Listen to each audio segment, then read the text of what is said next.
تو یقین کرنا پڑے گا کیونکہ ہم کلائمیٹ چینج کی وجہ سے اتنا کچھ اب تک جو ہے وہ سفر کر رہے ہیں۔ دیکھیں، کلائمیٹ چینج ایک لانگ ٹرم فینومینا ہے جو پچھلے 25-30 سالوں میں جو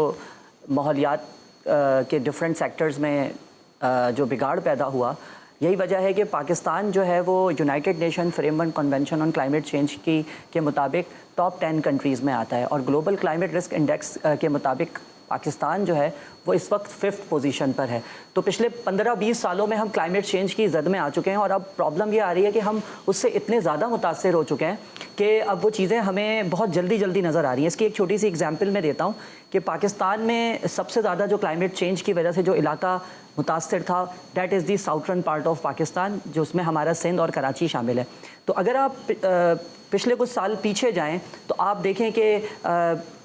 سندھ میں جو ہے وہ خاص طور پر بہت زیادہ سیلاب کی صورتحال رہتی تھی، اور ڈفرینٹ سائیکلونز ہمارے سندھ کے کوسٹ کو ہٹ کر کے جاتے تھے، اور کچھ بلوچستان کا کوسٹل ایریا بھی متاثر ہوتا تھا، اور ساؤتھرن پارٹ میں بارشوں کا پیٹرن ہمیں زیادہ نظر آتا تھا۔ اب آپ یہ دیکھیے کہ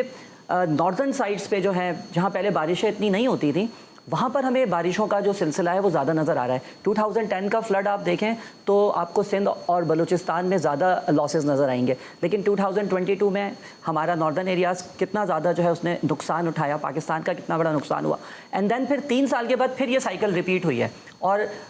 یہی وہ کلائمیٹ چینج کے پرابلمز ہیں کہ آپ دیکھیں کہ درجہ حرارت میں اضافہ ہو رہا ہے۔ اگر ہم کراچی کی بات کر لیں تو کم سے کم درجہ حرارت ہمارا بڑھ چکا ہے، اور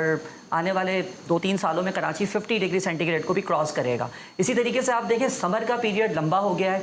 ونٹر ہمارے یہاں چھوٹی ہو چکی ہے، اور اس کی اگر ہم کچھ جسٹیفیکیشنز دیکھیں تو ہمارا جو انڈس ریور ہے which is the life line of Pakistan, ہماری ساری کریکس جو انڈس ڈیلٹا کی 17 میجر کریکس ہیں جس میں فریش واٹر ہوتا تھا، وہ ساری کی ساری آج سے 8 سال پہلے سلائن ہو چکی ہیں، کیونکہ سی واٹر انٹروجن ہو رہا ہے۔ سی واٹر انٹروجن ہونے کی وجہ سے ہماری جو سندھ کی فرٹائل ایگریکلچرل لینڈ ہے،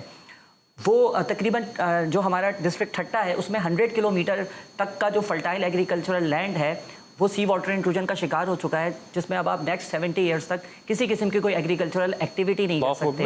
اسی طرح فریش واٹر کے ان اویلیبل ہونے کی وجہ سے جو فارمرز ہیں وہ واٹر ریزسٹنٹ کراپس گرو کر رہے ہیں، وہ ویٹ نہیں گرو کر رہے، وہ کاٹن گرو نہیں کر رہے، بہت لمیٹڈ آپ کو پیچز نظر آئیں گے جہاں پر یہ ایکٹیویٹیز ہو رہی ہوں گی۔ تو اب وہ ویٹ کی، وہ رائس کی، وہ شوگر کین کی جو ڈیمانڈ ہے وہ کہاں سے پوری ہوگی؟ اسی طرح ہمارے سندھ میں لائیو اسٹاک جو ہے، جو بڑے جانور ہیں، ان کی پاپولیشن میں پچھلے 15 سالوں میں کلائمیٹ چینج کی وجہ سے کافی زیادہ ڈکلائن ہوا ہے۔ اور اب آپ اگر ناردرن ایریاز کی بات کریں تو آپ دیکھیں وہاں پہ فلیش فلڈز، لینڈ سلائڈنگ، اور وہاں پہ جس طرح سے اب یہ نقصانات ہو رہے ہیں، اور یہ سائیکل بہت جلدی ریپیٹ کر رہی ہے، کیونکہ اب یہ دیکھیں کہ ہماری رینکنگ 5th پوزیشن پر آ گئی ہے، اور جس طرح سے ہمارا جو لاس ہے وہ ہم بیسیکلی ہم کیلکولیٹ ہی نہیں کر پا رہے کہ ہمارا نقصان کتنا ہوا ہے۔